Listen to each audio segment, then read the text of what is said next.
क्या आप further studies के लिए अब्रॉड जाना चाहते हैं? तो फिर सोचना कैसा, अपने ख्वाबों को हकीकत में बदलने के लिए एमट्रिक्स ओवरसीज कंसल्टेंट्स पर तशरीफ लाइए। यहाँ का सक्सेस रेशियो 99% है। यूएसए, कनाडा, ऑस्ट्रेलिया, यूके और यूरोप में हमारे क्लाइंट्स स्टडीज के साथ साथ वर्क भी कर रहे हैं और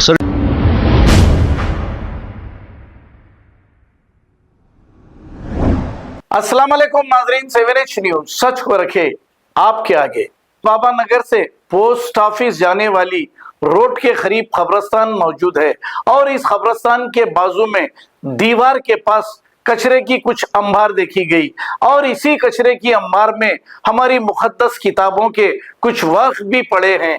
अब जिसने भी ये डाला है अल्लाह उसे गारत कर दे, लेकिन वहां के करीब के सीसीटीवी कैमरों को खंगाल कर पुलिस को देखना चाहिए कि किस शर पसंद ने ये हमारी मुकद्दस किताबों के वर्क यहां पर डाले हैं। आइए देखते हैं ये रिपोर्ट।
क्या आप फर्दर स्टडीज के लिए अब्रॉड जाना चाहते हैं? तो फिर सोचना कैसा, अपने ख्वाबों को हकीकत में बदलने के लिए एमट्रिक्स ओवरसीज कंसल्टेंट्स पर तशरीफ लाइए। यहाँ का सक्सेस रेशियो 99% है। यूएसए, कनाडा, ऑस्ट्रेलिया, यूके और यूरोप में हमारे क्लाइंट्स स्टडीज के साथ साथ वर्क भी कर रहे हैं और services free profile evaluation, spot listing of universities based in eligibility, application processing, visa mock and guidance, free counselling and admissions and accommodation assistance. हमारा पता मातृश्री अपार्टमेंट अपोजिट जोडियो, बशीरबाग रोड, हैदराबाद। मोबाइल 9581987528। खबर है शहर की, खबर है गाँव की, खबर है सारी दुनिया की। 7H न्यूज पसंद आए तो लाइक कीजिए, शेयर कीजिए और सब्सक्राइब करना ना भूले। 7H news.